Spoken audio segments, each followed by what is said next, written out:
नमस्कार, मैं दीपक Sethia, trader and trainer. मैं पिछले 7 साल से स्टॉक मार्केट में ट्रेडिंग कर रहा हूँ। मैं आज आपके सामने बहुत इंपॉर्टेंट बात बताने आया हूँ। जी हाँ, एक ऐसी इकोनॉमी है जिसकी वजह से बाकी सभी इकोनॉमीज पे बहुत बड़ा संकट आ पड़ा है। ऐसा क्यों बोल रहा हूँ? कौन सी ऐसी इकोनॉमी है?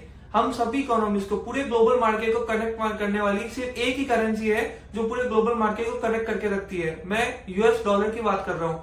यूएस डॉलर बहुत इंपॉर्टेंट है सभी के लिए, तो उसके साथ साथ यूएस इकोनॉमी भी सभी इकोनॉमीज के लिए बहुत इंपॉर्टेंट हो जाती है। अब यूएस इकोनॉमी में बहुत ही बड़ा क्राइसिस आया है जिसे सब जने डेट सीलिंग क्राइसिस के नाम से बोल रहे हैं। जी हाँ, डेट सीलिंग क्राइसिस। ये क्राइसिस पहली बार नहीं आया है, इससे पहले भी यूएस गवर्नमेंट में सेम क्राइसिस आ चुके हैं। ऐसा ही सेम क्राइसिस 2011 में आया था, जब यूएस गवर्नमेंट ने 2011 में, बराक ओबामा की गवर्नमेंट ने 2011 अगस्त में यूएस की डेट सीलिंग लिमिट को इंक्रीज किया था थ्रू बजट कंट्रोल एक्ट 2011। इस लिमिट की इंक्रीज करने के बाद हुआ क्या? अब बात है, इस लिमिट की इंक्रीज करने से सब कुछ ठीक नहीं हुआ, बल्कि अदर मार्केट्स के लिए बहुत बुरा हो गया। मतलब उसके बाद यूएस मार्केट खुद 10 से 12% टूटा। और ऐसा ही नहीं, सिर्फ यूएस मार्केट, उसके साथ साथ बाकी मार्केट्स भी, जैसे कि इंडियन मार्केट हो गया, जर्मन मार्केट, यूरोपियन मार्केट हो गया, वो सब के सब 10 से 12% टूटे थे। अब ऐसा क्यों हुआ? इसके पीछे मेन रीजन क्या है? डेट सीलिंग लिमिट इंक्रीज करना क्यों किसी इकोनॉमी के लिए खराब हो सकता है? इसकी वजह सबसे बड़ी होती है इन्फ्लेशन। जब भी कोई government date ceiling limit increase करती है तो इसका मतलब ये हो गया कि वो ज्यादा उधार ले रही है। अब वो उधार क्यों ले रही है? वो अपना उधार, पुराना उधार के ब्याज को चुकाने के लिए ले रही है। जी हाँ, अपने बैलेंस बढ़ा रही है।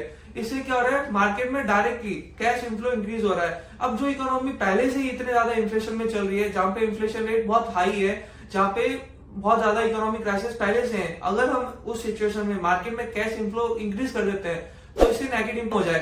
अगर आप मार्केट में कैश इनफ्लो इंक्रीज कर रहे हैं तो उससे लोगों की खरीदने की क्षमता कम कैसे होगी? बढ़ेगी तो इन्फ्लेशन बढ़ेगा। इन्फ्लेशन बढ़ने से क्या होता है ना, अल्टीमेटली इन्फ्लेशन का रिजल्ट सिर्फ और सिर्फ रिसेशन होता है। रिसेशन मतलब मंदी, जहां पे सब कुछ ठप, कुछ नहीं ऐसा।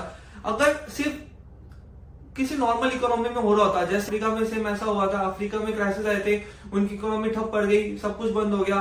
श्रीलंका में ऐसा हुआ कि उनकी इकोनॉमी ठप पड़ गई, उनके पास पैसे चुकाने के लिए पैसे नहीं थे, खत्म, कोई इम्पैक्ट नहीं पड़ रहा था इकोनॉमीज पे। पर यूएस गवर्नमेंट बहुत इंपॉर्टेंट इकोनॉमी है, वो सभी ग्लोबल इकोनॉमी को डायरेक्ट इम्पैक्ट करती है।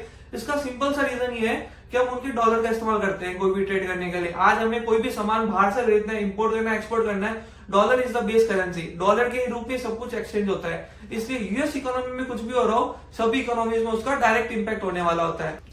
सेम ऐसा ही वापस इस बार होने वाला है। वापस 1 जून 2023 को यूएस गवर्नमेंट अपनी लिमिट इंक्रीज करेगी।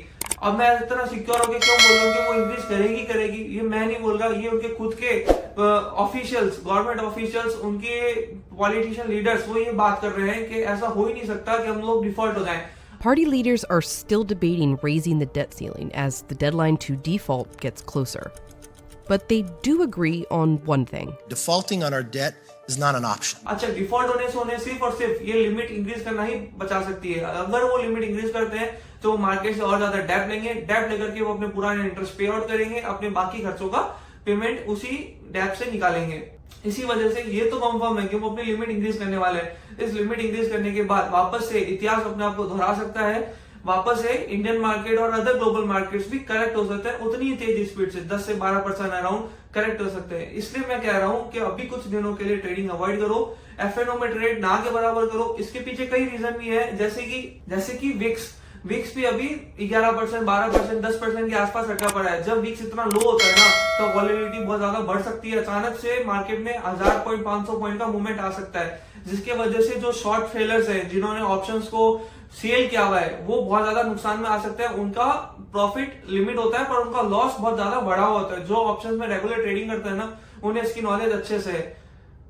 मेरा बस इतना ही कहना है कि अब ऑप्शंस में और फ्यूचर्स में वही ट्रेडिंग करें अगले 1 हफ्ते 2 हफ्ते तक, जिन्हें उसकी पूरी नॉलेज है, पूरे स्किल्स है उनके पास में, उनको आता है करना, वही करें। अदरवाइज बाकी ट्रेडर्स इस मार्केट से भी दूर रहे। Thank you so much. अगर आपको लगता है कि इस वीडियो से लोगों में नॉलेज स्प्रेड हो सकती है, उनकी नॉलेज इंक्रीज हो सकती है, उनका पैसा बचाया जा सकता है, तो प्लीज इस वीडियो को ज्यादा से ज्यादा संख्या में शेयर करें। अपने व्यूज जरूर इसमें कमेंट करके बताइए मुझे। Thank you so much.